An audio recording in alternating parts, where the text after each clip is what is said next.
Got it. Being live streamed, are we recording as well?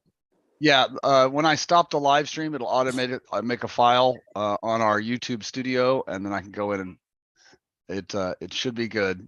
Okay. All right. Well, then let's get this started. This is the LAIS general meeting for July 10th, 2023. Welcome, everybody. Nice showing tonight. Let's see. Do we have any new members here? No new members? All old members. All right, that's fine. We don't. Watch who you call old. I'm in that group. So the announcements, we have a star party at Griffith on the 22nd. We have also next Saturday's dark sky night at Lockwood. And I heard that family night at Lockwood was just gangbusters. I think somebody said we had nearly 50 people there, which I don't think we've ever had that many people there before. So That's awesome. you know, Keith and Brian, fantastic. It's those two guys and a few others that are really pushing the membership to come, and I think it's fantastic. And everyone's seeming to have a really great time. We're really utilizing the space, and we're going to keep going.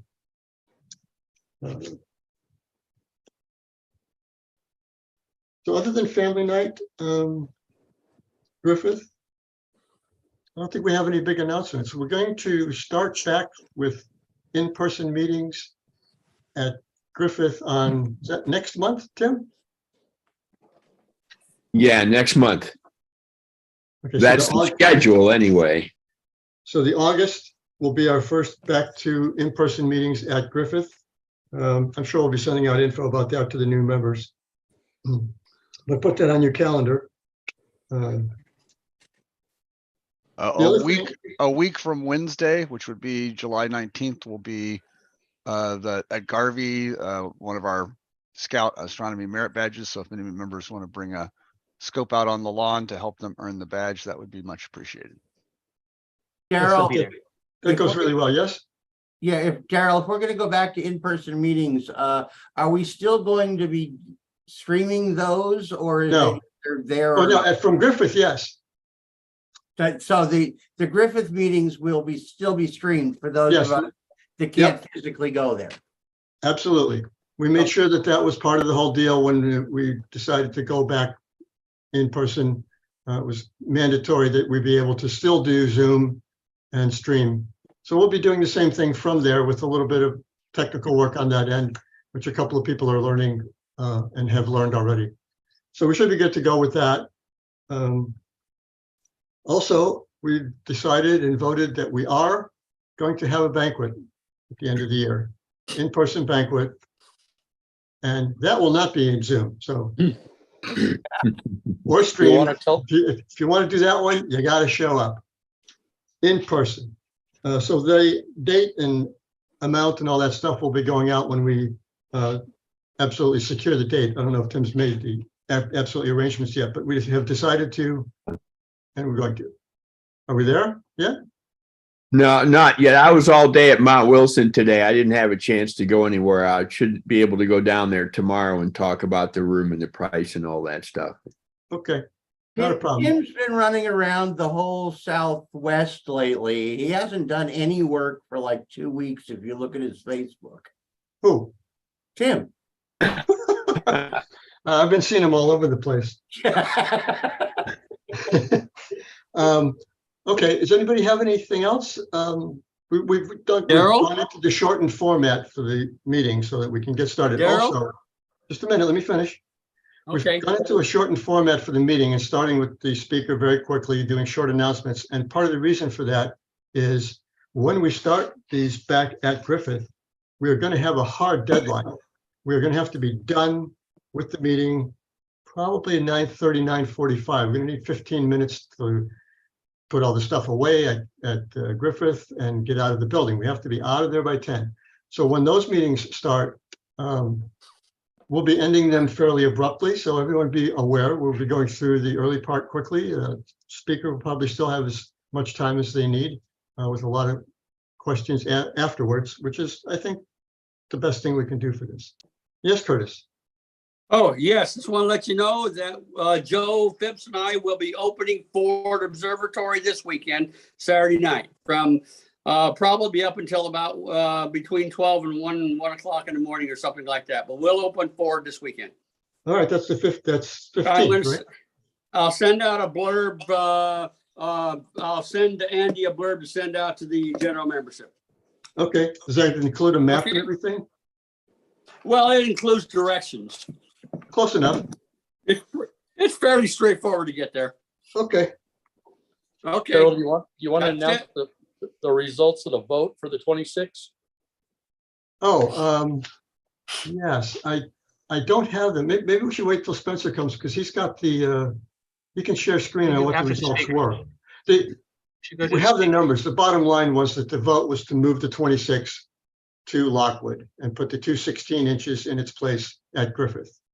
So sometime in the future, we'll be doing the logistics to make those things move around and go where they're supposed to. It was a pretty definitive vote. The ayes had it. Spencer has the actual numbers. I don't remember what they were, but it was a definitive take it to Lockwood. And I think we're very, very close on both of the 16 inches. I think one we can put there right away. And the second one has just got a little bit more work. I think the one that John has, we can bring in and start using that one. And as soon as we're done with the one that's at Garvey, then we'll bring in that one over too. So that's the update on all of those. Any other questions? When the 16s end up at Griffith, how do they get used? How do the 16s get used? At Griffith, yeah. We bring them out from downstairs and we set them up out for the public like we did for the 26. We'll just have 2 16s. So Star Party stuff. Yeah. Okay. Yeah, they'll live. The 2 16s will live at Griffith. They will only come out once a month. Okay. All right. Anything else? All right, cool. Tim, would you please introduce our speaker for the evening? Well, I never met our speaker for this evening, but Well, But I she didn't either. so recommended- I'm We're gonna meeting give it to you. now. We're meeting now. hi. She was recommended by Evan Renteria. She works at Griffith and does all kinds of other things. You read the bio that went out in the. He's going to tell us. So plan. Ooh, getting a little garbage. Take it away. It's all yours. It was a little garbled. I didn't hear what Yeah. the last. Are we good? Oh, Yeah, yes. we're good. We're good to go. Can everyone please mute? Thank All you. right, let me share my screen and go into slide mode. All right. One more thing. I put the link to the prizes at the end in the chat. So I'll do that a couple of times during the night. So you guys can go sign up for the wonderful prizes at the end. Sorry, go ahead, Laura. All right. Let me share my screen. I hope it's working now. All right. It's working. Yep, Fantastic. perfect. Full screen. Loading. Yes, excellent. All right, I haven't done a Zoom one in a while. So hello, everyone. My name is Laura May. I'm going to talk to you a little bit about exoplanets tonight. It's a very interesting time to be doing this. The science is new, and yet it is quite old. So first of all, what is an exoplanet? I had someone recently ask me if there are any endoplanets. So technically endoplanets would be planets, I guess, inside of our solar system. And so exoplanets are planets that are outside of our solar system that are found around other stars or occasionally no stars at all, right? So this is actually interesting because we don't have a set definition of an exoplanet. We do, as you all know, have a set definition of planets since 2006, which demoted Pluto, I'd like to say upgraded to the dwarf planet category, which I think is a more interesting category to be in. But we have quite some interesting objects when you pour through the catalogs, right? So in fact, we have a hard limit around 13 masses of Jupiter. Here on the right, you'll see we've got our beautiful sun, we've got a low mass star, Jupiter, Earth, and a brown dwarf. And so some objects in these catalogs may actually be brown dwarfs, right? So lots of objects in these catalogs. There are also some very low mass objects, but no set exact definition by the IAU or anyone really for an exoplanet. And some of them, many of them, we are lacking parameters, so that makes sense. At some point, I expect we will have something more settled on a definition. So a brief history, as I was saying, the science of exoplanets, their discovery, et cetera, is actually, or certainly the ideas about them are quite old, right? So I want to start you off with this beautiful quote from Herodotus. So furthermore, there are infinite worlds, both like and unlike this world of ours, for the atoms being infinite in numbers, as was proved already, are born on far out into space. For those atoms, which are of such nature that a world could be created out of them or made by them, have not been used up either on one world or on a limited number of worlds, nor again on all the worlds which are alike, or on those which are different from these, so that there nowhere exists an obstacle to the infinite number of the worlds. Again, keep in mind, this is 300 BC, so pretty extraordinary that thinkers at the time were already discussing this kind of thing. Now, next we have, let me go back, there we go. Now, this is the person who is considered essentially the father of exoplanet history or thoughts about it, which is Giordano Bruno. He lived around the 1500s and he had many, many ideas about cosmic pluralism and other worlds out there. This is one of the most defining quotes, and it's very important for a specific reason. Now, in space, there are countless suns and countless Earths, all rotating around their suns in exactly the same way as the 7 planets of our system. We see only the suns because they are the largest bodies and are luminous, but their planets remain invisible to us because they are smaller and non-luminous. The unnumbered worlds in the universe are all similar in form and rank and subject to the same forces and the same laws. So this was published in 1584. And although he spoke quite a bit about, you know, God having invented other worlds and having created other worlds, etc., the church was not a fan of this. I can't remember if he was burned at the stake or he had a not pleasant end, I believe. But quite remarkable that he pointed out the distinction between luminous bodies and non-luminous bodies, which is something that has come up, of course, and that's part of the difficulty in finding exoplanets, right? Back to this. All right, now I just want to show you, I'm not going to read this one, but the many, many thinkers, Sir Isaac Newton in 1713, many, many people who posited on the existence of exoplanets, right? So next we have something that was published, believe it or not, by Nature and in the monthly notices of the Royal Astronomical Society. We've got this one is from 1855, the other one's from 1963. And those were both declarations or articles about potential discoveries of exoplanets. Now, these were then retracted. I don't know if officially or not, but they never actually found planets there. But they already had thought that they had found some planets. In fact, I believe Herschel had some thoughts about also finding other planets, exoplanets. So again, it was quite some run up until we discovered the first one in 1992. And it was found by Arecibo, rest in peace, Arecibo in Puerto Rico. That was the first discovery around a pulsar. Pulsars, of course, discovered by Jocelyn Bell. And up to date, I'll tell you more about this one later, but it's kind of these are interesting planets because they're very, very, very low mass. So found around a rotating neutron star, technically a dead solar system, but these were the first found in 1992. Next, we've got the first discovery that was around a main sequence star. I believe it was 1995, might have been 96. And this was found in France, where I'm from, at the OHP Observatory, the Observatoire de Haute-Provence. So this is actually, I was lucky to do an internship there in 2015. So on the left is the telescope that it was actually discovered on. And so that planet was called 51 Peg B. It has remained, has not been demoted. It was definitely confirmed by many means. This is a comparison of it next to Jupiter in terms of its mass. And pretty amazing discovery, discovered by Didier Queloz and Michel Maillard. So I believe Didier Queloz was a PhD student at the time. He was working on instrumentation and discovered this planet, and they had quite a bit of doubt on this. They couldn't actually believe that they discovered it. And then they both ended up winning the Nobel for it a couple of years ago. So pretty remarkable to think that he won a Nobel from his PhD discovery. Now, this was something that was found in very old data in 2016. And I do want to point out, so this was found on a glass plate. So some of you may be aware that Carnegie, for example, has a fairly large collection of glass plates, all these very famous, the VAR plate, I think is at Carnegie.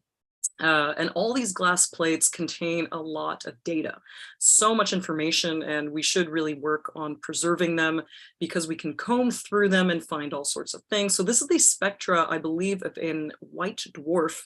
And so it was found that it was a polluted white dwarf, basically. And so we were able to discover an exoplanet through that spectra. I think it was confirmed a little later on.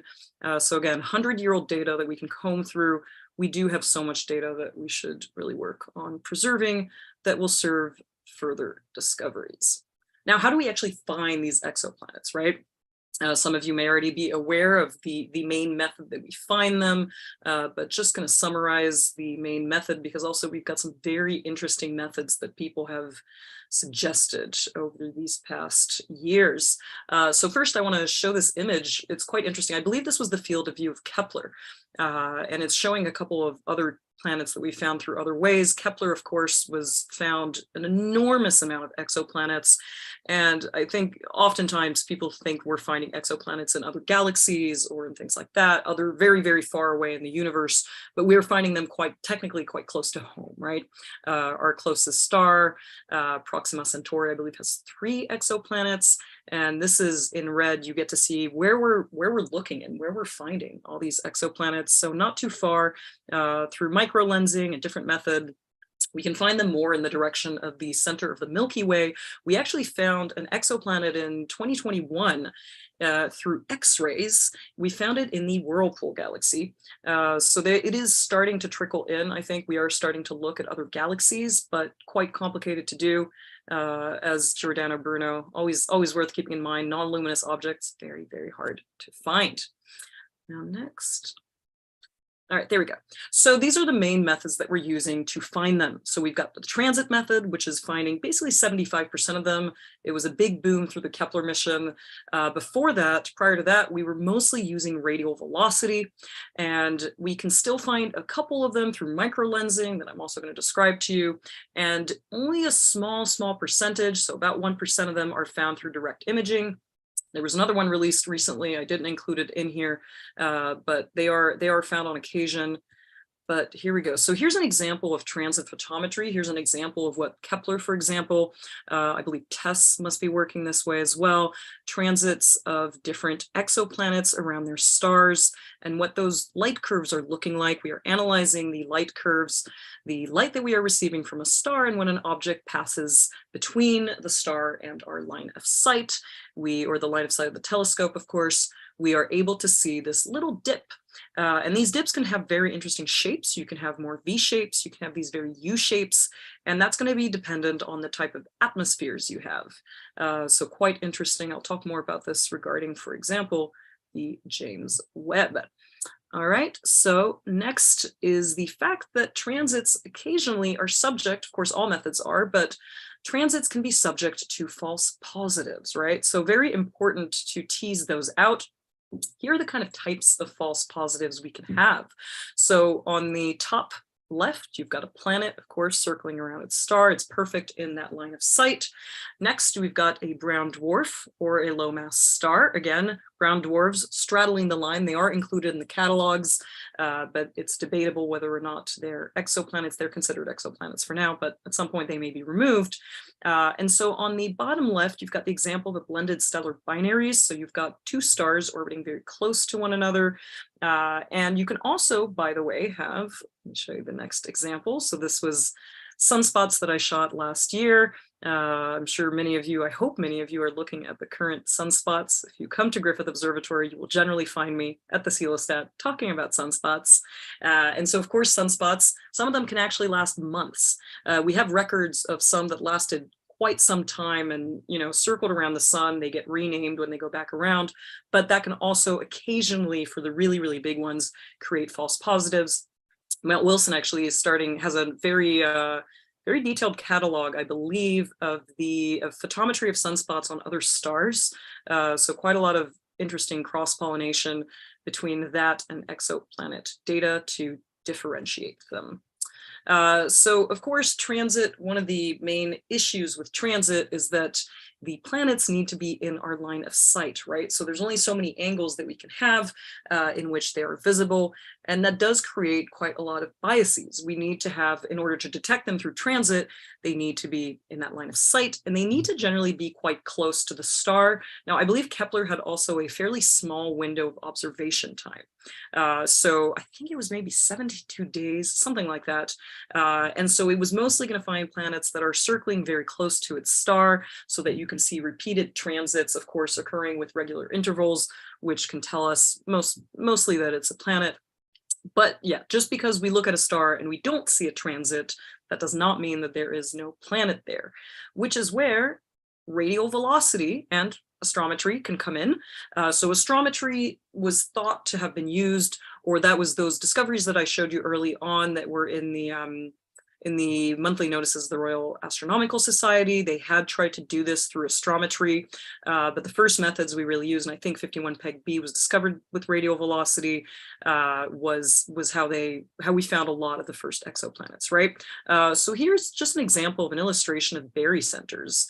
So the way that we've got different bodies orbiting around a common center of mass. When I talk to people, of course, about the fact that, you know, the apparent motion of our sun through our skies and the fact that it's, of course, us that's moving, but the sun is technically moving a little bit. And that's how we are detecting a lot of planets. We are actually detecting a little bit of a wobble. Now, the difference between radial velocity and astrometry is that we're detecting basically a difference in the motion. So the radial velocity is a longitudinal motion. That is, we are detecting this star moving a little bit closer and further away from us, and the effect, the Doppler shift on that. And then for astrometry, we're actually detecting a transverse motion, right, from side to side. So on the right, you've got an example, for example, of a system that would be the Earth and the Moon. So the barycenter between the Earth and the Moon, so our common center of mass, is inside the Earth, right? So we barely have a little wobble. But for example, when we're looking on the left, these could be two binary stars that have relatively equal mass and are orbiting a common center of mass. So both will have that kind of transverse motion. Now this is to show you an example of radial velocity specifically where we see this wobble, where again, as the star is coming towards us and as the star is receding from us, and that tug on it, that little motion, is created by the exoplanet and will either redshift or blue shift the light from the star, and it's a very good way to get the mass of the star. So these methods are complementary and they do work very well together. A lot of the times when interesting targets are found through transit method, they are then validated or investigated further through radial velocity. And there are, I think, about 2 or 3 dozen ground-based telescopes that are actually doing radial velocity and searching for exoplanets. HARPS, H-A-R-P-S, I think it's in Chile, is actually doing a large part of that, or finding many, many of them. So next, beautiful image of this beautiful gravity lens, one of my favorites. So using gravity as a lens. Obviously, this was an effect that was predicted by Einstein, the fact that mass can displace light. It was then verified through an eclipse in 1919. And this is actually a method we can use to find exoplanets. So right here, we've got an example using galaxies. So quite a lot of surveys. Hubble did quite a few images. I think James Webb has already put out a couple images that shows this. But here's an example of how it works. So we've basically got this planet that is passing right there in between in our line of sight, and it is going to create a double image, a lensed image of the background star, of the source star, and then we can generally somewhat establish that we've got a gravitational microlensing. Now, the problem with these events is that they're very, very hard to reproduce. Especially we're looking, as I was saying earlier, we're looking towards the center of our galaxy. So it's quite hard to reproduce these events. And many of them are connected to something I'll talk about more a little bit later, which is free floating planets. So next, we've got direct imaging. This is really a fantastic method. It's pretty incredible to think that we can actually do this nowadays, that we've got the capacity to image objects that are non-luminous. Now, of course, they're non-luminous in the visible. So on the left, you've got an image, an example of a visible. So here we've got a star, and we do have a planet there, but it is lost in the glare of this very bright star. But on the right, we've actually found a way to tease them out through infrared. Now, this is going to limit us to certain types of planets. So there are types of planets that we can see that are generally very young planets. They are still forming. They've retained a lot of formation, heat from their formation, and that's why we can see them glow in the infrared. If we compare, I've got the temperatures here. So the temperatures, I believe, so Jupiter, I think, is 125 K. And most of these planets we're seeing are extremely warm. They're much warmer than this. So we are seeing them at an early stage of their evolution. On the right is another recent system that was imaged. And you can see also, again, some bands. Now we've got a couple ideas on finding, for example, gaps in between in a protoplanetary disk. So a new star that is forming planets around it. And the idea that planets that are forming can form gaps in the disk. Now we have an issue, which is data. We are actually starting to have a lot of data. I went to this fantastic talk a couple months ago that was discussing the amount of data that we have. And so more and more, we now have methods. There was a new paper out just a few days ago that was on AI. So I'm sure some of you may already be using this in research, but we are starting to use AI, deep learning, all sorts of things like that to actually comb through data and verify this. Some of you may know I'm a tornado chaser, and I believe it's University of Colorado that's doing this also with storms. They're looking at data and they're trying to predict tornadoes. They're putting out comparative estimates on the Storm Prediction Center. So they're comparing with the Storm Prediction Center, and they're going through AI to try and see what they get. And so again, AI, deep learning, machine learning, all of that is being used in astronomy to tease through data, because we just have monumental amounts of data now that really we need solutions to look through. I was actually wondering, for people who are in other sciences, and feel free to let me know afterwards, if that's a problem also in the medical field. I don't know if the medical field now also, or biology, has enormous amounts of data. I would suspect that that affects them as well. So here's an example that shows a little bit the start of our biases that we have. So here it's showing us our different types of planets and how they were found. So in yellow, we've got the planets that were found with transit. So again, Kepler, things like that. In red, we've got the direct imaging that I just showed you. In blue, we have our radial velocity. And we've got one or two from microlensing, and we can clearly start to see that there really is a distinction. With transit, we are finding planets, exoplanets, that have very short orbital periods. Radial velocity is allowing us to find planets that are a little further, have slightly longer orbital periods. And then the imaging is helping us find planets that are, of course, very, very far out. And part of the reason for that, I'm going to show you, do I have this image in here? Ah, amazing. This is the Fomalhaut B system. It was quite famous. This image, I think, is one of the most famous exoplanet image that went around for quite some time. It's fairly old. I think it was discovered in 2004.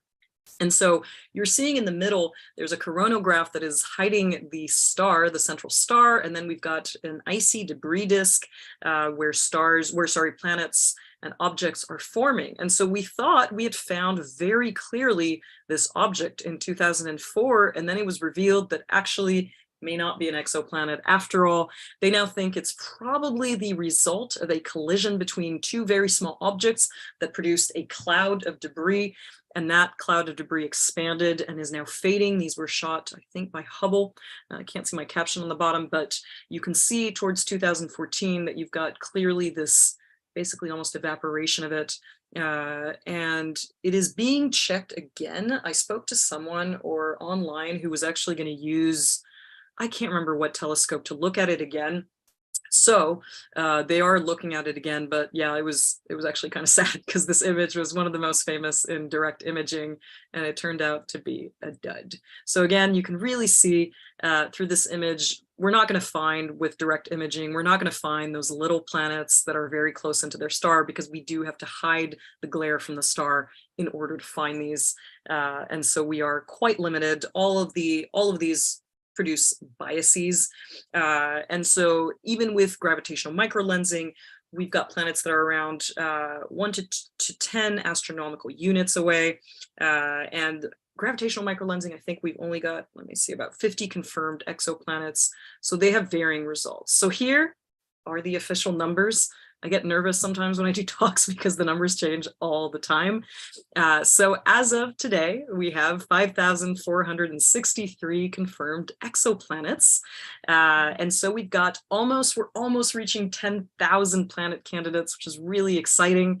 And amongst those, these are divided into 4,072 planetary systems, right? So that means we've got systems also that have more than one planet, which is pretty exciting. So these numbers change all the time. And I do want to mention also, these are the numbers that I got from NASA. The numbers change. European Space Agency, because I did my studies in France, I was using their counters for a while, and they had slightly different counters. So the numbers are somewhat similar. But yeah, NASA, ESA, they're operating roughly the same catalogs, but it's always worth kind of looking back through the different catalogs and seeing, sometimes it's just a delay in confirmation of some of them, but also they get approved in batches. So it doesn't tend to be a trickle of, 1 or 2 a day. It tends to be big batches. So there was definitely a batch that was put up of, I think, maybe 200 in between the last time I gave this talk and now earlier this year. So they get updated frequently. I personally am looking forward to when we get 10,000 planet candidates. I think that's going to be very exciting. And so on the bottom there, you've also got the types of planets that we have. So you can see we've got mostly Neptune-like planets, at least in terms of mass. We've got a lot of gas giants. Like I said, they're a lot easier to find. Then we've got super Earths. So these are planets that are a little bit larger, a little bit more massive than our Earth. Then we've got about 198 terrestrial planets. And then we've got a couple of unknown. So speaking of super Earths and Neptune-likes, etc., there is an absolute zoo of exoplanets out there. There are, again, no set definitions. So just like there's no exact definition of an exoplanet, there's no set definition of the types of planets, which is, I think, pretty exciting, and may denote also that we're finding so many different types. It also denotes, of course, that we don't always have all the information to be able to judge what they're made of, their mass, etc. But yeah, here's an example. So of course, gas giants, we've got some of those. Neptune-likes, we've got some of those. Terrestrial, super Earth, we do not have some of those, slightly more massive than our Earth. But if you look up I believe it's the Unified Astronomical Thesaurus, we've got a whole host of other planets. We've got many Neptunes, ocean planets, pulsar planets, super Earths, Trojan planets, carbon planets, Catonian planets, extrasolar rocky planets, free-floating planets, hot Jupiter, hot Neptunes, ice giants, again, cold Neptunes, etc. There's really quite a lot of imagination that goes into this as well. And it's pretty fantastic to discover as we're getting more and more information from the JWST. And I hope further along, we'll get more information from some of the upcoming telescopes. We're able to get more parameters, more of composition, mass, radius, etc., orbital parameters, and that helps us figure out what they're made of, their proximity to their star, all those information. We're really finding a lot of interesting things. I do wonder if at some point hopefully at some point we have a fairly set categorization of these, but for now, especially if you read science, pop science media, it's pretty fun. 20 years ago or 10 years ago, there's things called party planets and egg planets and all sorts of things like that. So the sci-fi, there's a little bit of a crossover with sci-fi if you like sci-fi. Now hot Jupiters, they were the first that we were finding. They were relatively easy to find. 51 Peg B is a hot Jupiter. We've got a lot of surveys that are finding them. Again, they're very massive gas giants. And these hot Jupiters, unlike our Jupiter, are found quite close into their star. Sometimes they have very, very short orbital periods of just a couple days, which is pretty exciting. It's interesting also because we have some ideas regarding planetary migration in our own solar system. Quite some time ago, we think that there may have been some migration of Jupiter. The theory is called the Grand Tack theory. So we think that Jupiter may have actually migrated inside the solar system, came as close as 1.5 astronomical unit to our sun. So very, very close. And that may have actually disrupted the formation of a type of planet called a super Earth. I'll talk more about this a little afterwards, but it's quite interesting that we are finding so many of these very close into their star, and that's not what we're seeing in our system.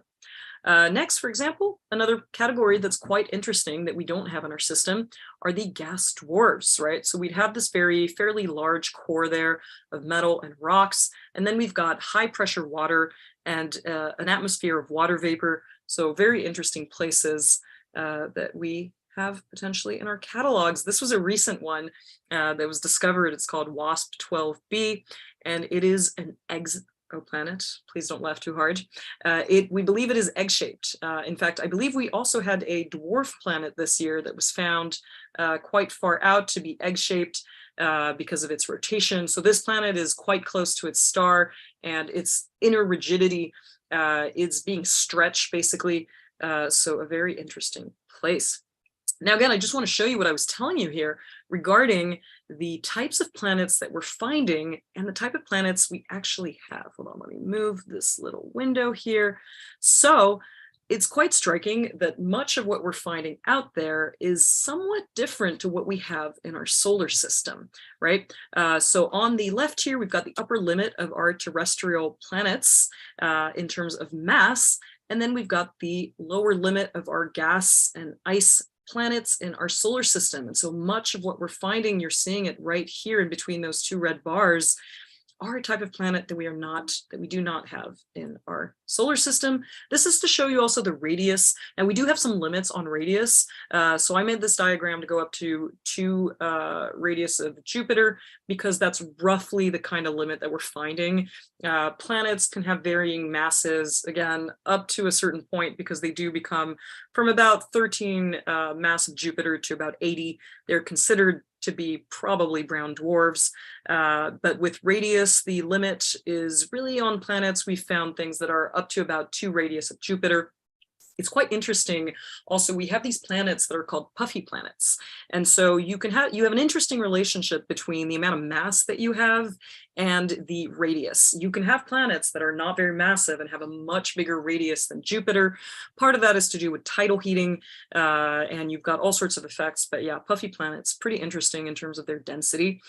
So again, yeah, in that little red box, a lot of the planets, a lot of the exoplanets that we're finding. On the left, we've got the Earth mass, so the most massive of the biggest radius in terms of our rocky planets.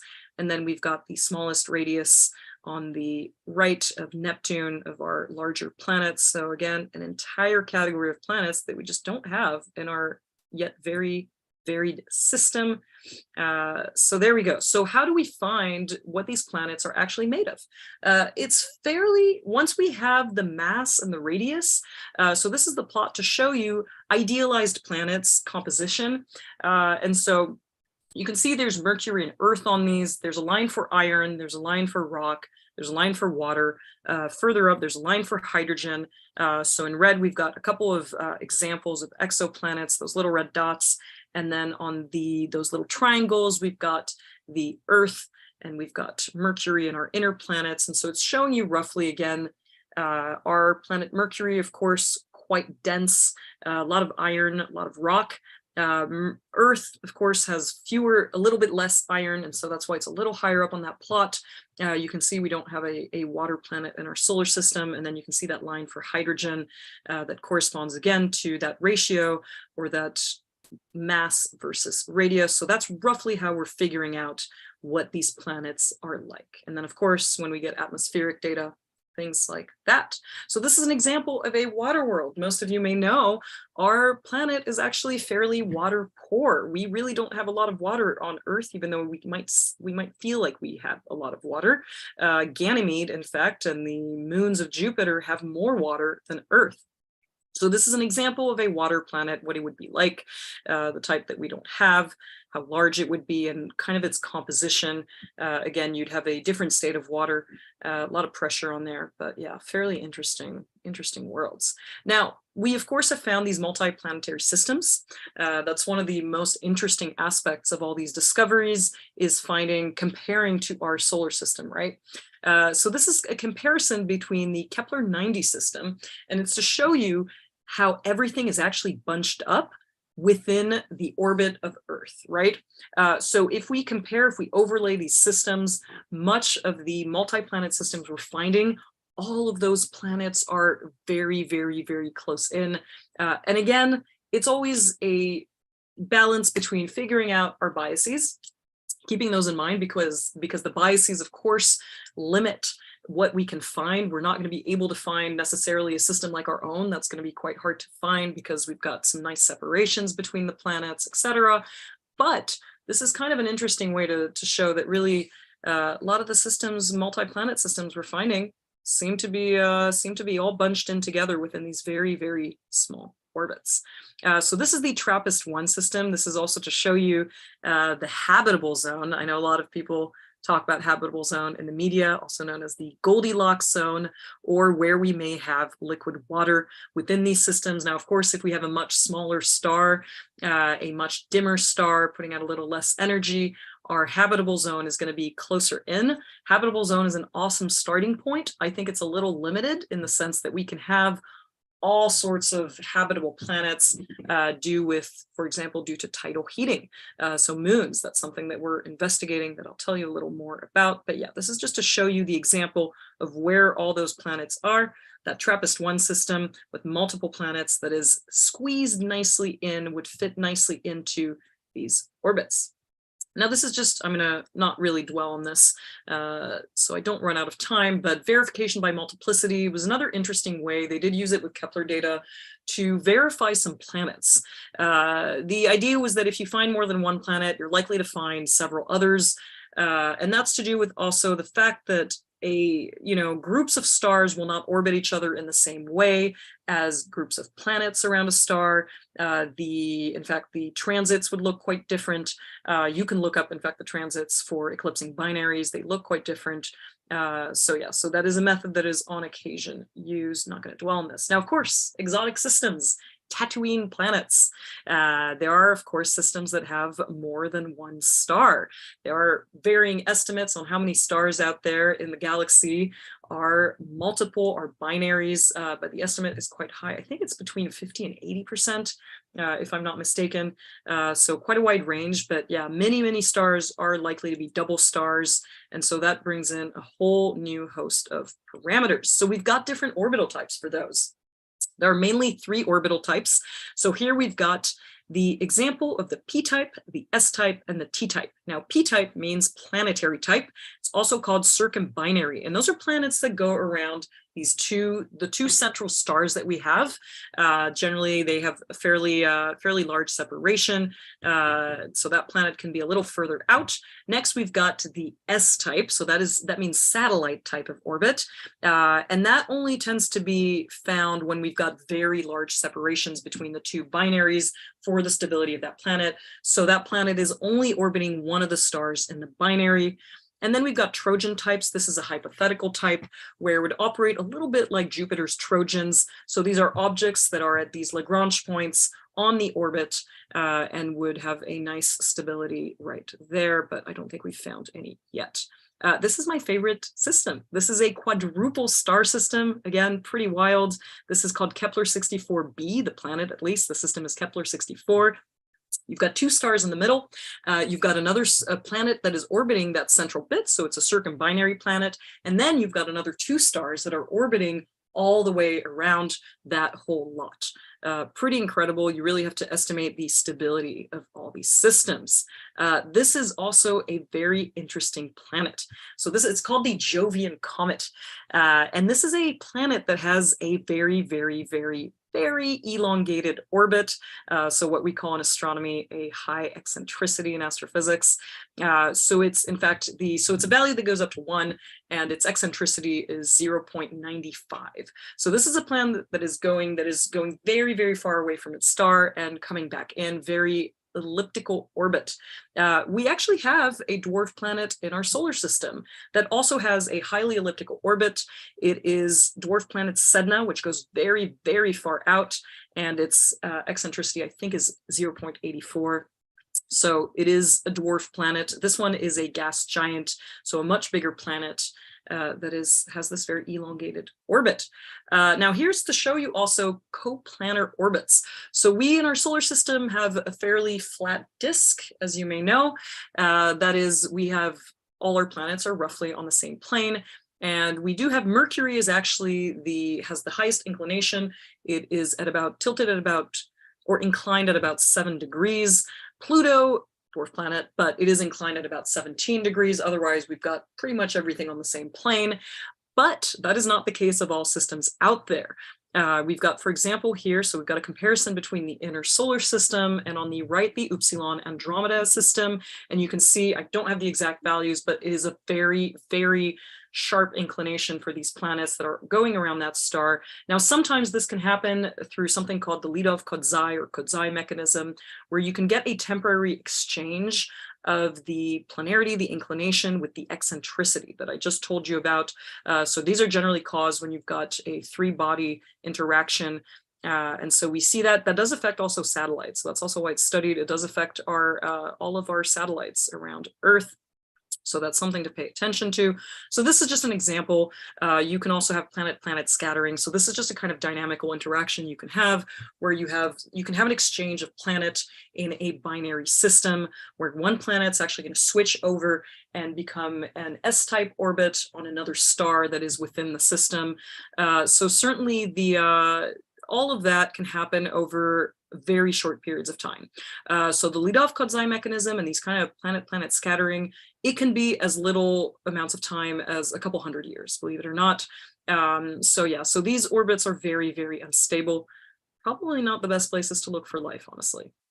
So now finally, free-floating planets. They have all sorts of names. Sometimes they're called orphan planets. They are the true wanderers out there. There are some pretty incredible figures, actually. So again, these are planets that are not attached to a star. They are potentially drifting out there in the solar system, in the galaxy, and they may number as many as 100,000 free-floating planets per star in the galaxy. Or in the universe. So it's a pretty incredible number. The reason for that is to do with the fact of how they may be forming. So when we have a molecular cloud that is collapsing and it starts to form stars, only about 10% of that material is actually used to form those systems and those protoplanetary disks. So you have a lot of material left over, maybe forming planets. There's a lot of talk right now about, free-floating planets, rogue planets, orphan planets, very important in order to have some understanding of how planets form. So we may revise these models, and free-floating planets will probably help us do that. Now I want to show you a couple examples of extremes of exoplanets. This is also a super, super interesting object, 2 mass J2126, 8140, etc. And you can see these are actually 2 objects that are attached to one another. One is orbiting the other. I believe one of them is a brown dwarf. Certainly I think the smaller body is a brown dwarf, and it is orbiting at an extraordinarily large separation, the kind of thing that we didn't think was possible, because by that point, when it's that far away, it is more subject to galactic tidal interactions than its actual star that it's attached to. So just to show you again a comparison, so that planet is about 230 times farther away from its star than Neptune is from the sun, and about almost 7,000 times farther than Earth is from the sun than it is from its star, right? So again, absolutely amazing that these planets, that we have found these at these kind of separations. Now, the 3rd least massive was, as I mentioned earlier, our first discovery. It has half the mass of Mercury, PSR B125, etc., discovered in 1992. So a very, very small planet. The advantage of finding planets around pulsars, we are often using the pulsar timing method, and that allows for very, very good precision. And so we can find the parameters of these planets. And yeah, least massive. It's quite interesting if you pour through the catalogs, and I'm happy to provide a link if you want to look through these catalogs, the kind of objects you find. And, you know, when you're looking either in the higher masses, where again, you've got a lot of objects that are brown dwarfs, most likely high masses, or the very, very, very low masses. There's a lot of things. So here are an example of a few other extremes. So again, most massive, that's going to be 13 masses of Jupiter, but again, it can go up to 80. The hottest, we've got 7,000 Kelvin. That's the hottest planet we've found. So around 7,000 degrees Celsius. Coldest is about 31 K. So that's minus about 250 degrees Celsius. We have actually found a very, very old planet that may, of course, I put 12.7 billion years old, or 14.9. That's older than the age of the universe, but there's an error bar in there, error margin. But we do have a planet, it's nicknamed the Methuselah planet, that was found that may be extremely old. Now, the longest orbital period is a planet that was found recently. It's got a great name. It's called Coconuts 2b. And again, it's got an orbital period of about 1 million years. And the shortest orbital period, to be confirmed, is 49 minutes. So an exoplanet that is going around its star in about 49 minutes can't be a fun place if it's very close in. And the most eccentric orbit is 0.97. Again, keep in mind this value goes up to 1.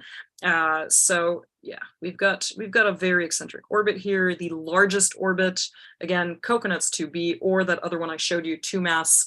When you get to a certain point, it is a little harder to delimitate. And the planet with the hottest star, 57,000 Kelvin, planet with the coldest star, etc. I would go on about the types of stars that we are finding them around, but there's actually quite a lot of issues in finding planets around these very, very large stars, these very much brighter stars. So most of our surveys on this HR diagram, you can see we've got all our stars here, and most of our surveys are looking around the G type. So that's our sun, K and M, of course. These are stars that are roughly somewhat around.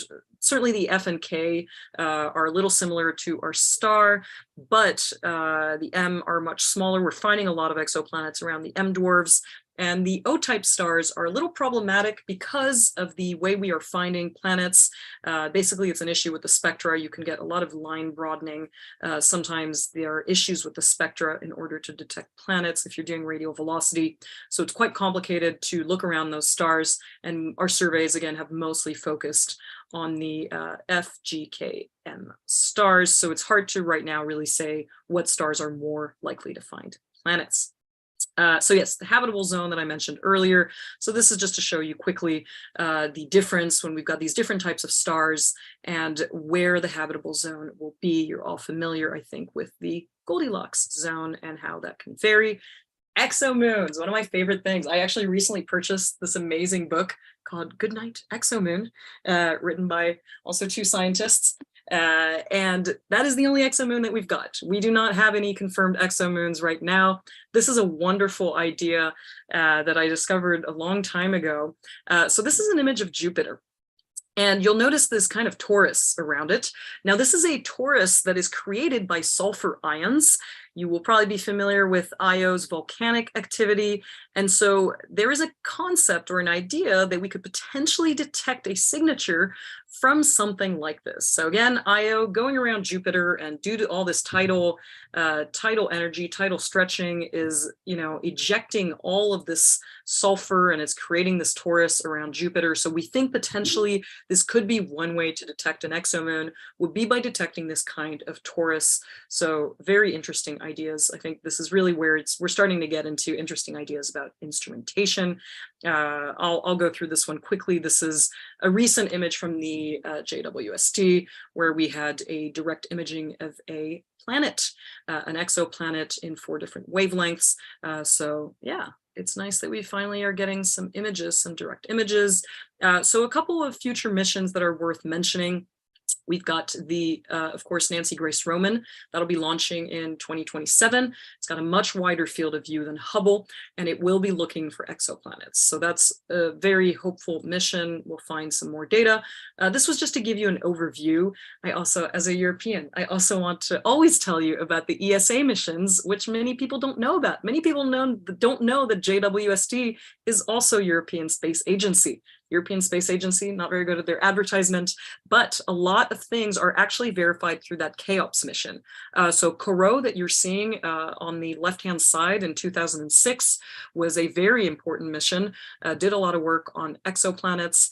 And now we do have CHAOPS, which is sometimes when planets are found, they're then reanalyzed with CHAOPS, which tends to spend longer amounts of time on a target. So all of these, again, working together. Gaia, you may be familiar with, it's an astrometry mission, and it is also finding some exoplanets, or certainly it's helping to validate some of them.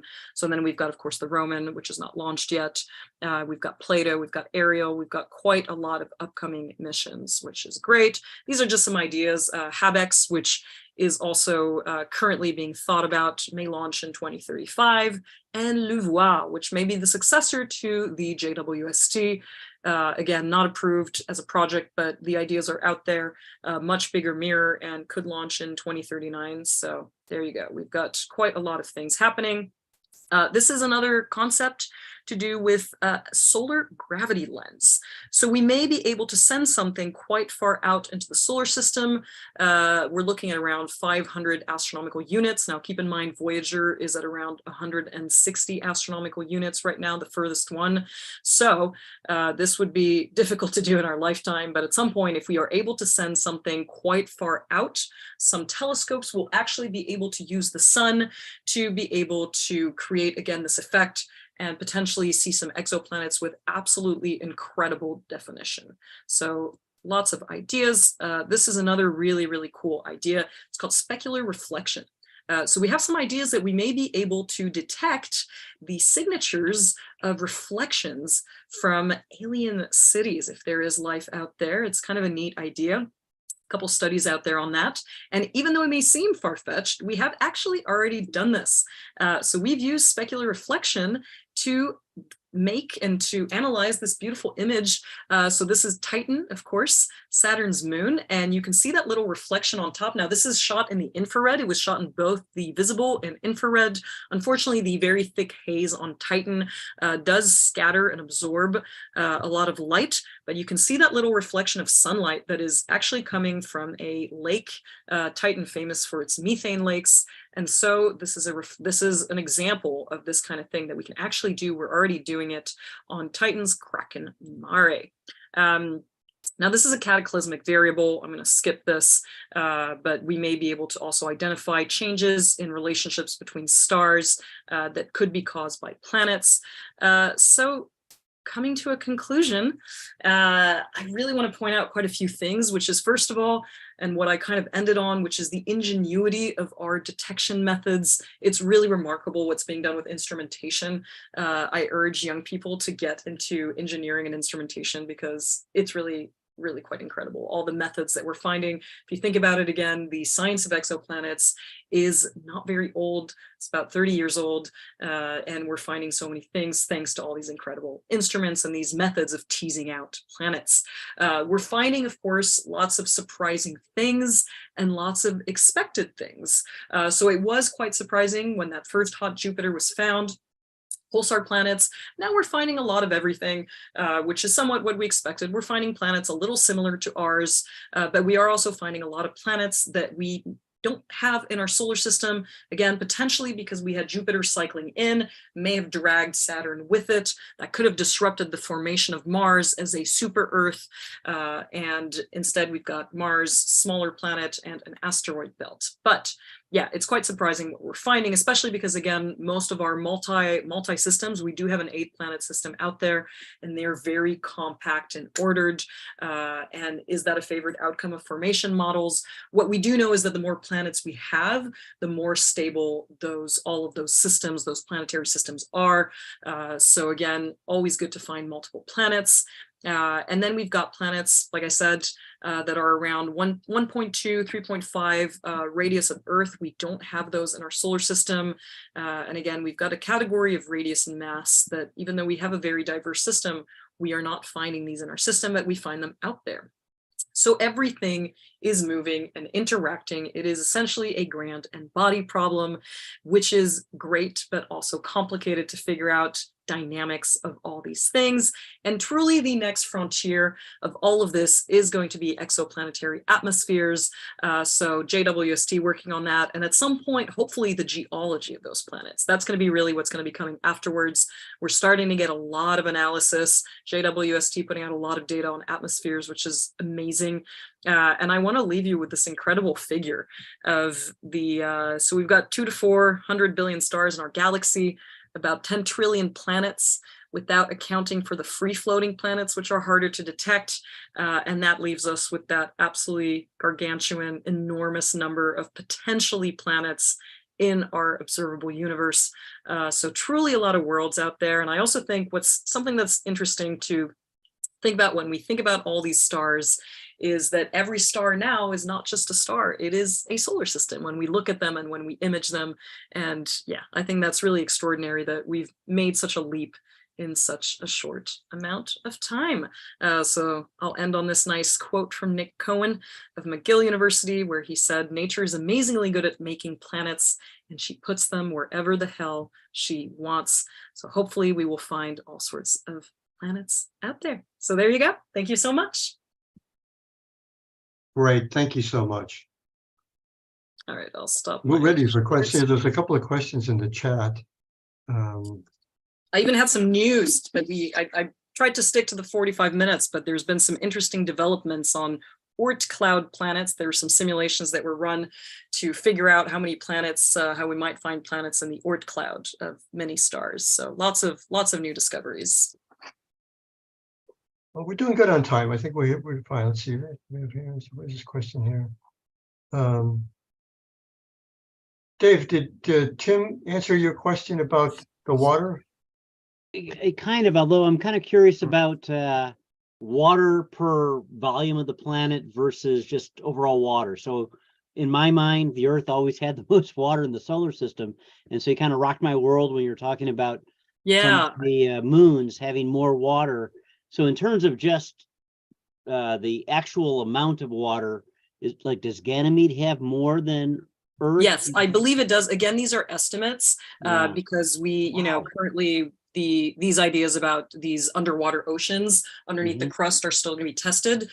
In fact, a couple months ago, the JUICE mission was launched. I know Juno's already there and is a lot of, has done a lot of great science, but the JUICE mission has some really interesting instruments on there. They were showing tests of it. They did some tests of these radar in Germany, I believe, where they were trying to identify how thick the crust on, for example, Europa is, to then estimate how much water it is actually if there are these oceans. But yes, the Earth is a somewhat water poor place. I believe the ratio, I think it was 0.1%. We really don't have a lot of water, and it's believed that Ganymede and Europa have more water. Wow, thank you. Yeah. Okay, Probably Enceladus too. It's got the water Yeah. jets that push it Yeah, around. absolutely.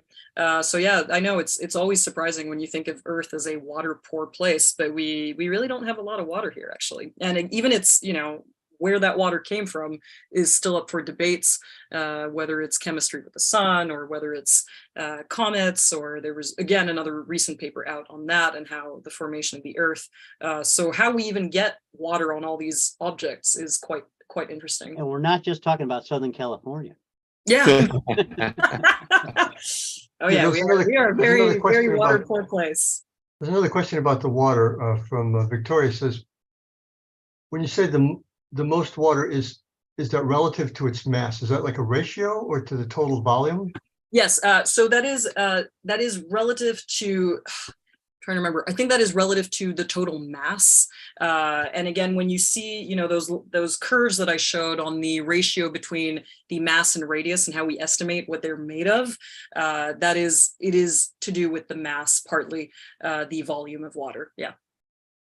Okay, it's also, what is a Chattonian planet? Oh yeah, Chattonian planets. So proposed designation. There are no official, like I said, there's no official terms, but it's basically the idea that these planets that were originally formed, they formed like hot Jupiters, but they've actually had their gas envelopes and all the outer layers that have been basically stripped through hydrodynamic escape and caused by proximity to their star. So it's basically a planet that's left with this kind of mostly rocky or iron core.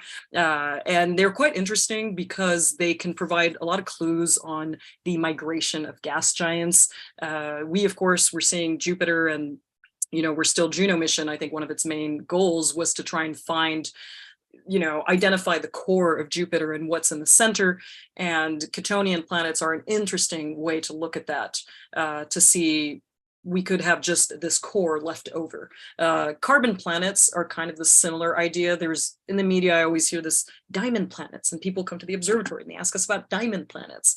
And of course, they're planets with a lot of carbon. And I seem to remember, I'm not gonna say for sure, but I seem to remember that Earth is actually also, we have specific types of carbon, but there are planets with much more carbon. Let's see, there was another one. How do you find a rogue planet? I have a question about the exoplanets. Yeah, how do you find rogue planets? So it's through these micro lensing. That's basically the only way to find them is by accident, oftentimes. Okay. I think there have been now some surveys to officially find the micro lensing, to find these free floating planets. But that's why we don't have that many. There's very few that have been confirmed. I think really only a handful have been confirmed because you can't reproduce them. That's the whole problem. So you're relatively certain that it's a planet that's passed in front of your object, again, because of what you're seeing, but you can't reproduce it. So the idea is that they are free floating and that they are passing through. Some may at some point, get captured by a star, a solar system, things like that. I know that there's some conversations about obviously Planet 9, if it's ever found. And I can't remember if they ever estimated what its origin was and whether it could have been a captured free floating planet. And you do have planets that are also ejected. I pointed out that planet scattering, but you have planets that are ejected out of solar systems. These interactions that I mentioned, sometimes like the Lidov Kodzai, or again, these very dynamic systems where you have, 4 stars that are orbiting each other and you have a planet that's there and then eventually gets ejected.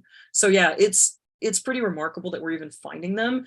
But I suspect in the years to come, there will be more surveys with more precision to allow, again, it's hard to confirm them. So yeah, very few candidates, but we think there could be hundreds of thousands per star out there. Yes, sir, you had a question? Coconuts, the planet Coconuts, you said has about 1 million years orbit. Yeah, Coconuts 2b. Coconuts Yeah, 2b so how, is super what large. method was used? What kind of method was used to discover that kind of planet? I can't remember what was used to actually discover Coconuts 2b. I don't think it was direct imaging. It might have been. I'm looking at the survey. So far out. I just. Oh, it is direct imaging, actually. Yeah, it is a direct imaging discovery. Yeah, all of these super far out planets, they are generally discovered through direct imaging. Okay. Because there's really not you're not going to find otherwise. And I think when you've got a long observation window and you can actually see that it is clearly orbiting a planet, that it is clearly orbiting a star, but many of them, they're very, very massive. So Coconuts 2b has a mass of about six Jupiter masses. And yeah, it is, very, very far out, discovered in 2021. So yeah, very interesting place. How often? Verify that, it would take many months or years to know that it has moved. Yeah, and this recent study that I sort of mentioned on the end regarding so there were some simulations that someone called Sean Raymond, he does a lot of work on these kinds of things, and he did some simulations on Oort cloud planets, right? So these are planets that would be orbiting extremely far. Now I know we talk about Planet 9 as being quite far out, but potential Planet 9, but these planets would be even further out, so they could actually end up in the Oort cloud. There could be planets out there. There could be quite a few of them.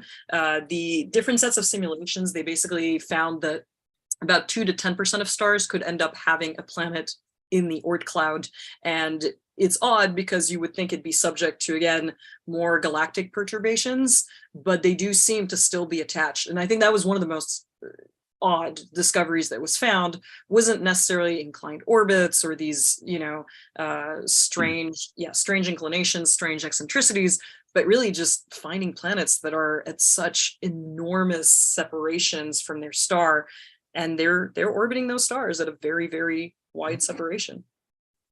Remember, our own Oort cloud is like planets.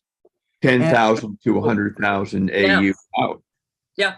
And so Coconuts is 7,000. It's well inside what would be Oort cloud. There's nothing crazy about it being gravitationally bound. It's just unusually far.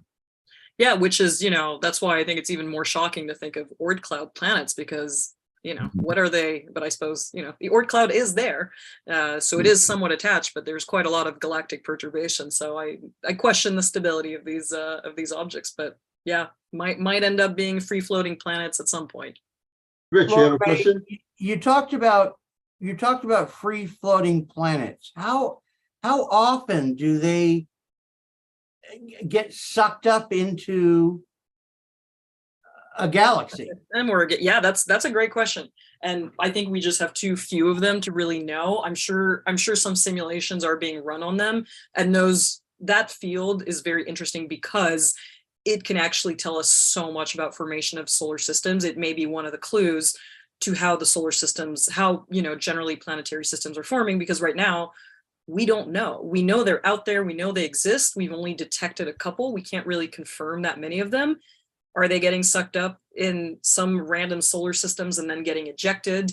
The possibilities are, it's hard to say. Because we don't have examples. Because the concept of a planet just floating out there with no gravitation body, that it's not attached to a star, and that's, it's wild. And that could be most of the planets we have out in the universe. And the fun thing is also that many of them may actually retain a lot of formation heat. So they could be drifting out into some level of emptiness of the galaxy. But if they have sufficient, leftover heating and etc., or they could be, for example, binary planets that are orbiting together. You could actually have some of these planets be potentially detected in the infrared and be quite warm for some periods of time, because again, they've got some leftover heat from their formation. Are they going to be ejected? Are they going to be reabsorbed by a system? That's going to be something that I think we'll know more in some amount of time when we find more of them and we find better methods to kind of confirm them. But they're out in darkness. They're not reflecting, that quote by Giordano Bruno where he talks about it being the non-luminous objects. Those are really non-luminous and they're not attached to anything. So you're not going to detect radial velocity. You're not going to detect a wobble, of a star. So it's incredible to think of all these mysterious objects out there. So, Laura May, I'm going to throw the Star Wars thing at you.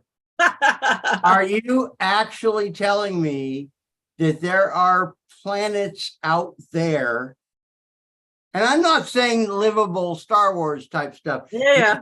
With two suns. I mean, there are. There really are. So you're saying that's real? Yes, we actually discovered, I took a note of this the other day because I wanted to, if I had had time, talk about it. We just confirmed, let me see if I have it.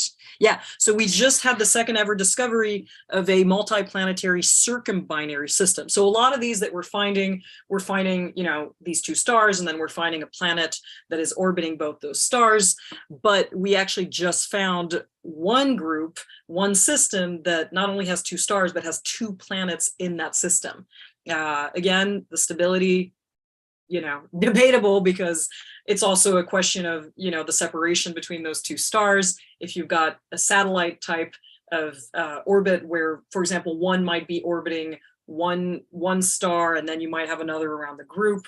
But yeah, it's wild. There's quite a lot of planets out there that have two stars. It's real. So how long ago was this information out there? I have a hard time believing that one of our local movie makers came up with that concept on his own. That's a good question. You'll have to ask George Lucas. Real. Let's ask George. Let's all collectively. Can the Los Angeles Astronomical Society get in touch with George Lucas and ask him what his inspiration was? Because again, when did Star Wars come out? In what, the 70s? In the 70s, I was going to say. Yeah. A little bit. We'll take that up in a board meeting for you, okay, Rich? Please do. But yeah, because these planets have only been discovered, you know, in the past 20, 30 years. But again, I mean, if you knew that they were binaries out there, then the idea that there were other planets, it wouldn't seem too far-fetched that some of those planets, I don't know, did George Lucas have a Kip Thorne? I don't know who George Lucas's Kip Thorne was. Well, and that was the reason I asked the question. It's so amazing to me that he put something in his movie before science discovered it, and that's kind of freaky. Yeah, maybe George Lucas has access to things that we don't know about. Listen, we have another coconuts question about how do we know it's orbitally bound if it takes 1 million years to go around? Maybe it's a rogue star. How does it determine that it's orbitally bound? Yeah, so the same way that I think, you know, many of the direct imaging is done, these very large separations, I couldn't tell you precisely for that one, for Coconuts 2B, I haven't looked at it in detail, but it's established that they're, you know, that they are bound together, and that, again, I know what you're asking, because of course, if they've got such long orbits, but presumably I think this must be done through, no, I don't think it's done through astrometry, where they could be detecting the transverse motion. I don't know if that comes from Gaia. You'll have to check online, because I don't know fully how they confirmed that one, that they're bound, but it's fairly, yeah, those are fairly confirmed to be bound to that. Again, there's a lot of stuff in the catalogs that at some point, you know, when I look back through the catalogs a couple years ago at some of the graphs I'd made, etc., some things have changed, and some things, just like Fomalhaut B, it's no longer a planet. And so things do change, but so far that's the information we've got, and you'll have to double check how it's confirmed. I can't fully say how they confirmed that one, or those very long separations. When you were talking about the Oort cloud, you kind of in passing, you mentioned, do all solar systems have one? Yeah, it's believed that a lot of solar systems do have one. There's an interesting way that, you know, you've got all these objects that kind of accumulate around stars. And yeah, so it's believed that a lot of stars will have Oort clouds. You'll have this kind of leftover debris that's pushed out and is subject to gravitational interactions, more galactic gravitational interactions than the star. And of course, then we get comets. I don't know if we've detected any comets, I don't think we've detected any extrasolar comets. Of course, there's always ideas about things that come through our solar system. I know a lot of people had some thoughts on Oumuamua being an interstellar object, but yeah, it is believed that Oort clouds, it's not just us, that that is potentially part of the general formation model. Yes, it's part of the whole process of the formation. It's the stuff left over, just throw it out there. Yep. Okay. I know, it's great, right? We put our trash out there. Okay. So much trash. I don't see any more questions in the chat. Does anybody else have any other questions? Victoria has her hand up. Laura, I'm sorry, who? Sorry, Laura, the word is you work at Griffith. What do you do? I work at Griffith Observatory. I give talks most of the time on sunspots. I try not to talk about sunspots all the time. We teach the school program. I have a lot of separate projects. I am going back to do research. I came to the US 5 years ago because I wanted to do science communication. So I studied at the Paris Observatory, then came to the US because I did a lot of science shows. I did a climate change show that just came out, and a whole bunch of things like that. And then, have decided more recently that I want to go back into research. And so I'm hoping we'll be integrating a variety of things. So for now at Griffith Observatory, but I have a lot of separate projects. I do a lot of art. Some of my art's been featured by NASA, some of my space art. This is some of it behind us, behind me. And so, so I try to communicate try to do astronomy communication in a lot of different ways.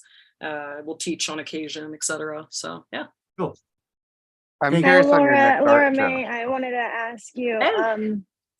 Oh, can you hear me? Yeah. Yep. Hi. I met you at Griffith Park with my husband. Evan was giving us a tour and you were behind the desk and we chatted. That was your talk was amazing. It was so wonderful. I love the way you talk about space. It just, Thank you. you radiate it and I admire it so much. But I wanted to ask, so the dark planets that are outside that have like escaped their solar systems and are traveling in darkness, could they be part of that dark matter concept in some way, that they are somehow there is energy being pulled towards them in some way? It's great that you asked that because when I gave a talk a couple months ago to the Adventurers Club, and I was looking up recent papers. I was like, it'd been like a month or so that I hadn't really seen what had come out. And this talk, by the way, was in April. And I was like, oh, let me see if any exomoons have come out in archive. And I was like finding all these weird papers that were like, oh, dark matter is actually planets. The entire universe is planet. And then I remembered that April 1st, April Fools had just passed. And that there is this long tradition of putting up papers with like absolute nonsense. I urge everyone to go have a look at them if you haven't, because it's incredible. And so there was actually a paper that was put out. They made these amazing illustrations. I should send it to you. I posted it on Instagram, and it was just all these amazing illustrations saying like, dark matter, it's actually free floating planets. It's actually exoplanets out there. So could be, I don't know. This isn't to ridicule your idea, by the way. I just thought it was so awesome as a concept that like actually the universe, it's all planets all the way down. But when you see these kind of numbers, like 100,000 free floating planets to stars, that's wild, right? That you have, but no, there's still objects that are too small to really impact anything. These are much smaller objects than stars. Even brown dwarfs are much smaller than most stars. So it's a really cool idea. But yeah, it's sadly, but I want to start giving talks at Griffith Observatory. My director and my management may not be happy with this. I want to start giving April Fool's talks. So maybe come visit us next April Fool's. There was an amazing paper on squares that was also talking about potentially stars that start out as squares. And you read this and it's like, wow, they wrote it in a very credible way. So who knows, but maybe one day we'll discover that you're right and that there's actually even more planets, and that's what dark matter is. And I'm sorry, I just want to comment, I'll leave it at this, but I named my dog Ceres after the dwarf planet, but it was because he had some blue in his eye, like just a line, like it looked like a blue spot. I thought it was cataract, but I realized that Ceres is made of water and it has like ice volcanoes. Well, it has like ice volcanoes, and so the eye looked like an ice volcano. That's so cool. Spot. Everyone talks about Pluto. Everyone talks about Pluto, and I'm always like, what about justice for Ceres? Because Ceres was demoted long before Pluto, and no one seems to make a stink about that. The Italians aren't making a stink about that, and they discovered Ceres. So I feel like when we talk about Pluto, we should. So good for you. Like, thank you for expanding. Ceres and Vesta. Ceres and Vesta. Yeah, I hope you get to, every time you give a lecture on Ceres and Vesta.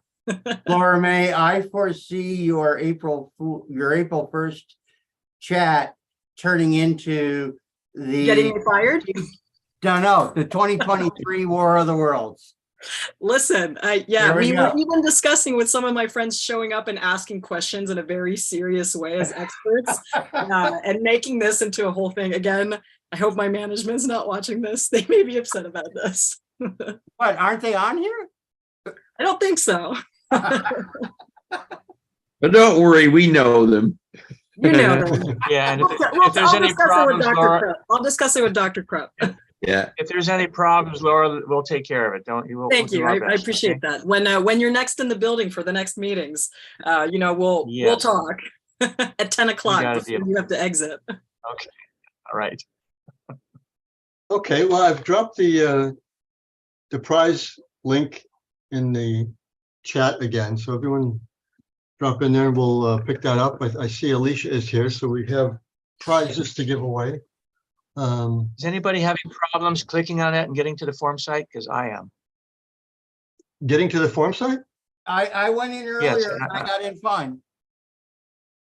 Okay, anybody else having problems? Just No. I didn't have any problems. Clicked on it right away. No problem. okay. just check. David's been blocked for a long time. Okay, no problem. Kidding. Masses of planet Earth.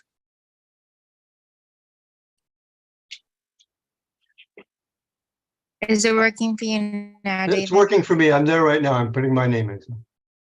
Hi, Alicia. It's good to see you. Hooray. Hi. Hi, Alicia. Hi. Do you just She's put still your doing name that and secret email? Oh, I see. I'm sorry. Yeah, it Yeah. worked. She's still doing Make that sure secret you stuff we put the can't right see. email. Can I do a slight aside to talk about volcanoes? There was a big volcano news today, and I just want to, as a volcano chaser, I just want to tell people that if they're interested in, they will see the news of the new volcano in Iceland. And so if people are interested in going to visit it or something, get in touch with me. I might go next week. I went to the last previous eruption, so I'm sure there are adventurers here. So please get in touch if you want some volcano information. Not volcano on other planets. I don't know much about, the extrasolar volcanoes, but the ones here are pretty great. Laura, I saw the news on that and how- watched the last one avidly. Yeah, it looks like another big one. It's this this eruption is much bigger than the previous two. They're actually telling people right now, please don't come to the actual site because the fissure is more than 1 kilometer long. And honestly, the previous one was incredible. You could get right up to it. So this is the world's currently most accessible volcano. So if you've ever wanted to see a volcano, now is a great chance. Volcanologist friend told me it will probably last about 3 weeks, maybe, but that'll be assessed this week. So if for you guys who are adventurers. Will it potentially? Laura, how do we get in touch with you? Did I leave I'll leave my email I'm on Instagram otherwise, posting volcano and astronomy I've stuff. got her email address. I can Here's send my it to email, you. it's just my name, lauramayabron@gmail.com. So let me know if I'm trying to go, but I'm happy to help people if they want to know more about the volcanoes. It's a shame because we're gonna have good geomagnetic storms probably in September. And I'm always urging people to go in September, October to Iceland. So this volcano is coming a little early. It's not very considerate of my schedule, but yeah. So we'll see. Isn't there a lot of aurora right now? Is what? Sorry. Isn't there a lot of aurora right now? Well, the thing is, there's too much luminosity right now. So a lot of people who, I chase the lights. And so people are always telling me like, oh, I went in the summertime and I couldn't see anything. And it's because in the summertime, you actually have a better chance of seeing them further south because you're going to have, less luminosity. But right now we're close to the midnight sun. So if you go to Iceland now, you're not going to see the northern lights. But with all I know there were some predictions for the US for this week. For potentially Thursday, it's pretty hard to plan them that far ahead. I know that was put out by, I think, Alaska Geophysics, but yeah, I don't know. Right now is not a great time to see them, but certainly around the equinox, if anyone wants to travel, I will probably also try to organize maybe with some people from Griffith to go to Canada or Iceland in end of September, start of October to see them, because this year should be a really good show. So Our Mount Wilson cameras caught some. Yeah. I saw the post on that. It was amazing. You it could was see on, them from it here. was on April 23rd, and actually Evan and I, we were both in the building at Griffith getting pings about it, and I was trying to convince him. I was like, do you want to drive out to Death Valley or something? And yeah, they saw them in San Diego. And the cool thing is when you see them further south, they're more red because the curvature of the Earth makes it that you're seeing the very top of it. But it's worth going to northern latitudes. For anyone here who hasn't seen them, this year and next year are going to be really good. Spencer, can you add Laura's contact information to the email on this? She's got it there. She's got I it am, in here. I am She's got part, it in- by the way, of LAS. It's just that I've been working a lot, and I did come to Lockwood a couple months ago on a night when no one was there. But yeah, so I'll try to come out more hopefully these next months. You missed this family night this last week. It was a lot of fun. There were a lot of people there. Oh yeah, you guys are It saying, was- yeah, I wish I'd and come. Evan was there, and it was really Oh. great. Well, Yeah. hopefully I can show up again, and especially now that telescopes are being moved around and stuff, I'm pretty excited for things being moved to is the scope we have at Griffith being moved to Garvey? To Lockwood. No, it's going to Lockwood. Yeah. Lockwood. Cool. Yeah, we want that 26 out where it's dark. Yeah, that makes Yeah. sense. Like I always see it out during the star parties, Yep. but it's nice to, it's better to have it at Lockwood. Yeah, and we would be replacing that with two 16-inch telescopes. So on those same And star Spencer- party days, we'll be bringing two of those out. Still be able to Spencer has the accommodate numbers. a lot of people. Yeah. Hey, Daryl. Yes. Hey, I wanted to make a comment on the Northern Lights. About 20, 25, 30 years ago, I was hearing on the news that they were saying anybody get into a dark sky and look to the north. Went to my house up in Lancaster and looked to the north, and I was able to see the Northern Lights from my house in Lancaster, including the curtains. Woo! I could not. I absolutely could not believe it. I called my friend. He was down in West Covina, and he was from Minnesota. He had seen him before. I told him I could not believe what I was looking at, and I said, I'm looking at the Northern Lights. He asked me, can you see the curtains? I said, yes, from Lancaster. So yeah, if you got an opportunity to go out in the dark sky on Thursday, go try to look for them. Okay, I'm going to go get the names, and we're going to close out the prizes. I'll be back in a moment. David, you had a question for me or something? Yeah, Spencer, you might want to give the numbers on the for the telescope for the how many people voted for it to go to Lockwood. Oh, okay. People asked earlier about the results. I only had that we chose Lockwood, Results, but I didn't have the numbers. Okay, so we sent it out to 712 email addresses on our mailing list, received 144 separate responses. 89 voted to move the telescope, that's 62%, and the other 55 voted to keep it at Griffith, so 38%. So I'm going to be publishing the results, and I've gone through and taken all the comments and de-identified the comments. So I'll publish those on the Groups IO chat as well.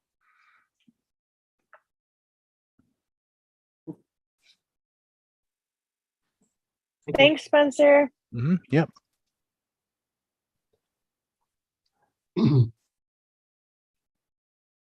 Okay, let's see here. We got. So what is going to be at Griffith Park after all? It's not the binos, right? The binos were No. staying at No. at Lockwood. So there's one There's 16. two separate 16-inch telescopes. Well, actually, one's a 17-inch, Okay. so it's slightly larger, but it's nice. And is it only one person can move it around this one? No, Those ones? the 17-inch one has like a wheelbarrow handles on it, so it's really easy to just one person can just move it around. I don't know. I have not seen the 16-inch one, Okay. but that's still a Garvey, right? The 16 is still at Garvey. Yeah. Okay. Greg Meldon is still doing some work on it. I've seen that one. Yeah. Yeah, it's really nice. We had it out and looking at stuff like 2 weeks ago. So it's ready to go. It's just we're working on the mount so it can move it around. The mount that it's on, the wheels are just too flimsy for rolling it in and out every month from Griffith. So we're going to put some more substantial either legs or wheels on it. So he's working on that part. I Okay, think can that- everyone see the spreadsheet? No. No, No, you're not sharing.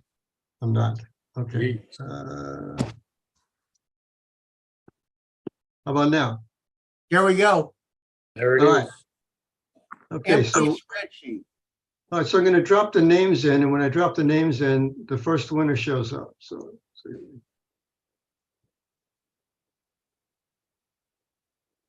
Curtis. There it is. B? Oh, my God.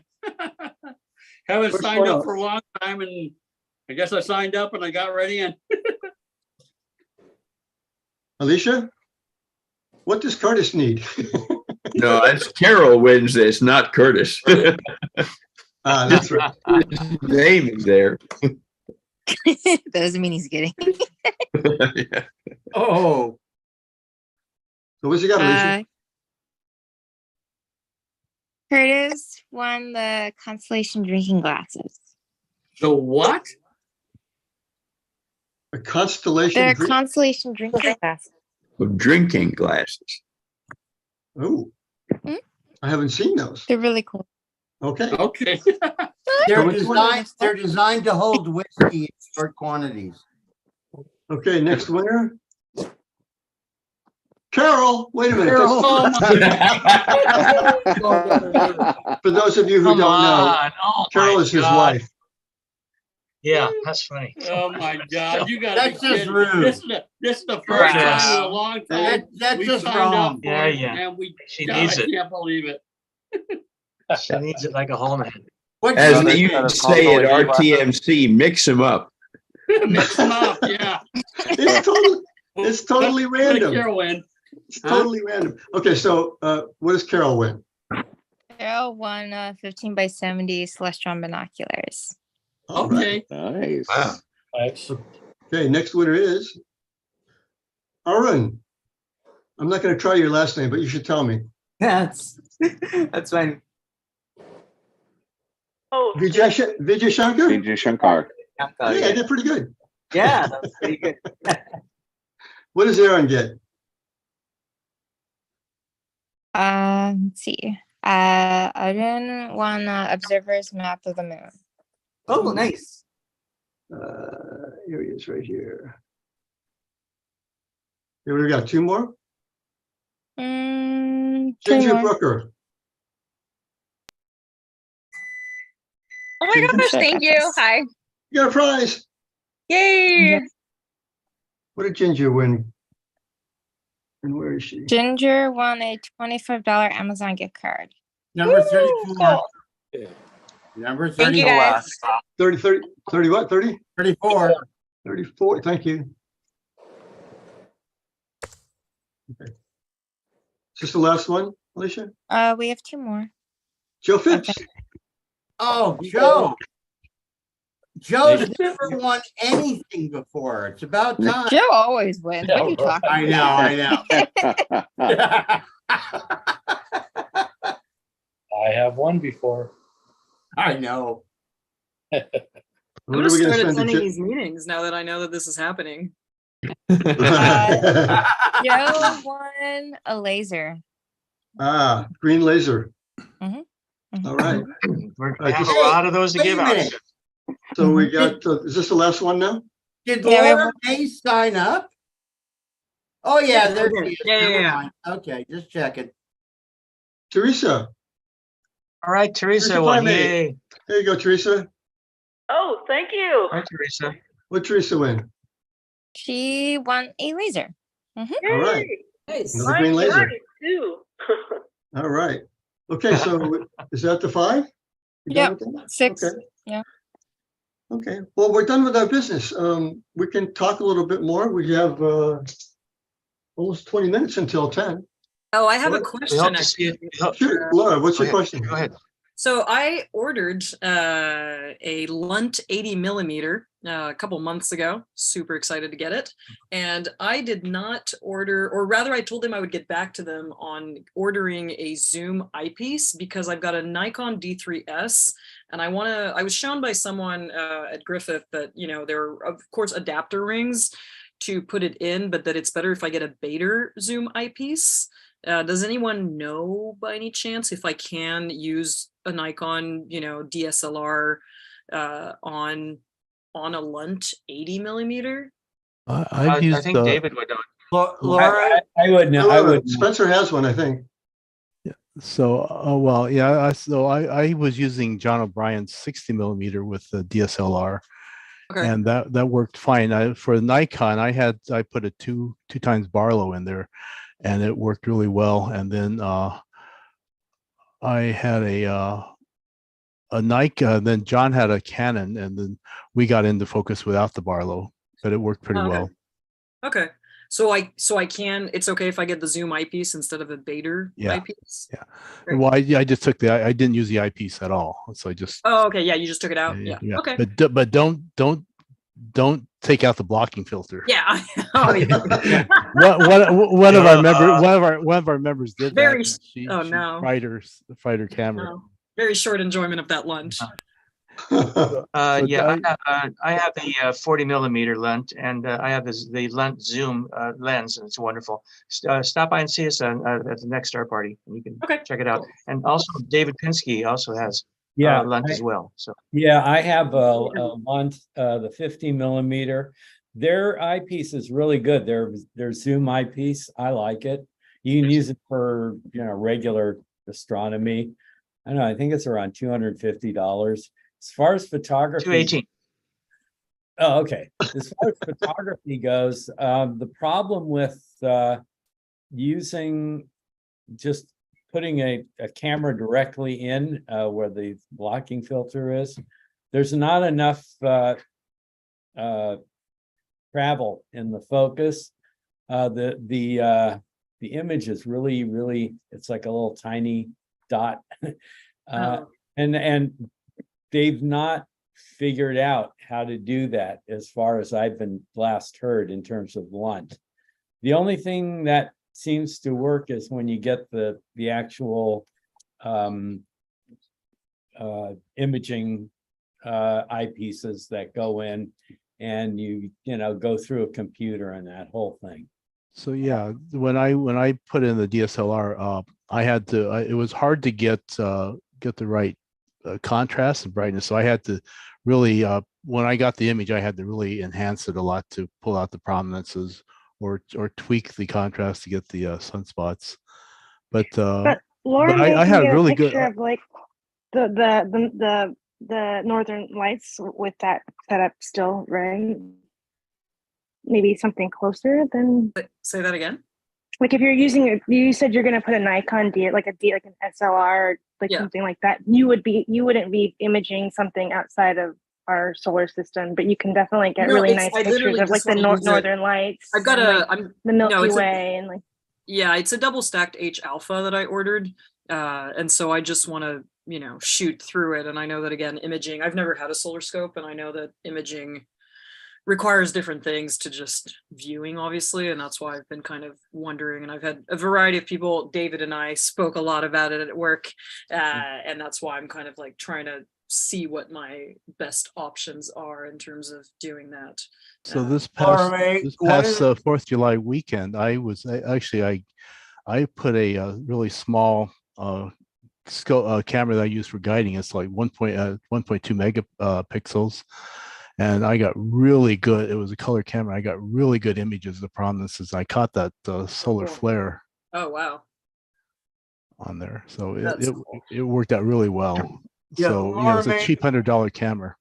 Yeah, Laura May. One of the other things you consider is for instance, okay, I'm a commercial photographer, so I have a Z9, I have a Z8, I have a Z7 too.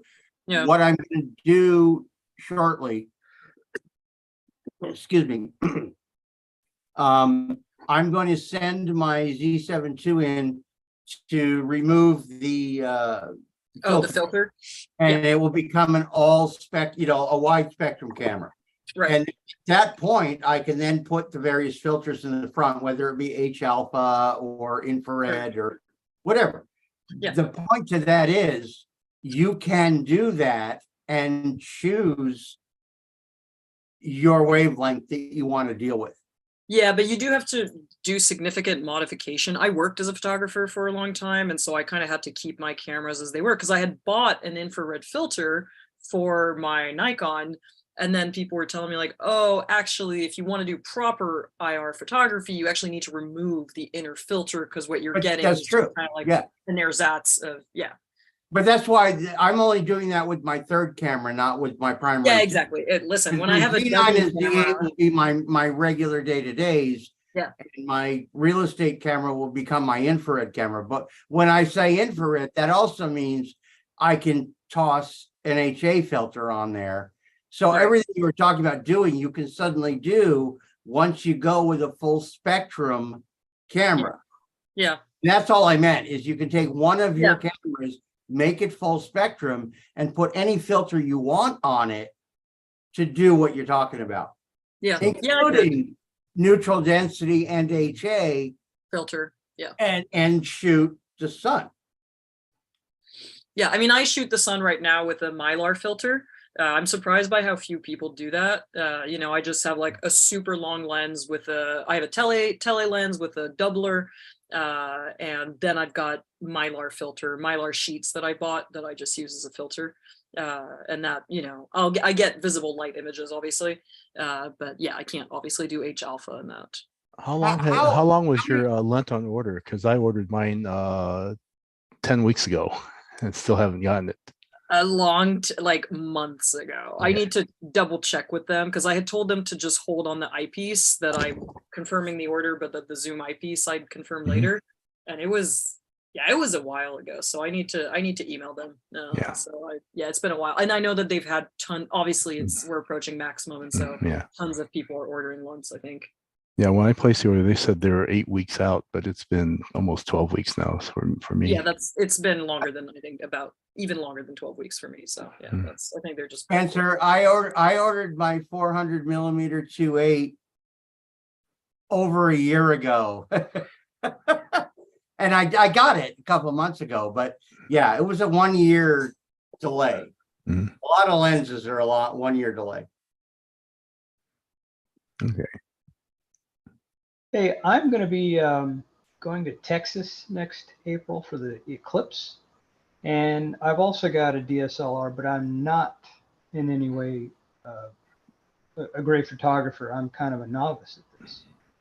And I wanted to bring the camera because I think my telescope's just too big and bulky to fit on the plane. What do I need to get for it to get good shots of the sun during the eclipse?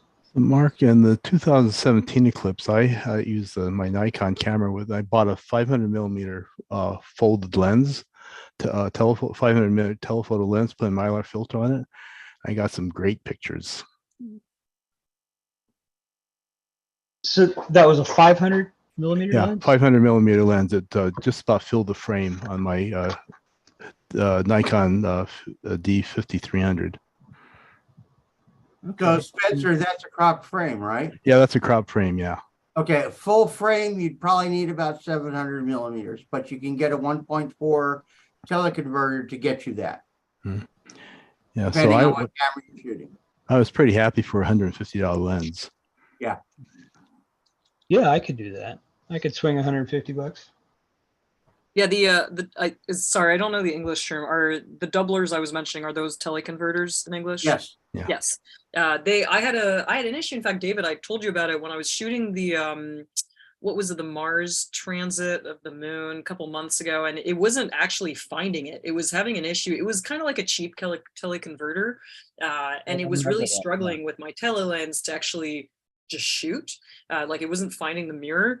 And I switched to a Nikon one, and then it has no issues. So there is quite a lot of variation in quality between the teleconverters. It's worth spending an extra $50 to get, a Nikon one. Okay, camera people, I'm going to stop our live stream and then you can keep talking. Thank you, Greg.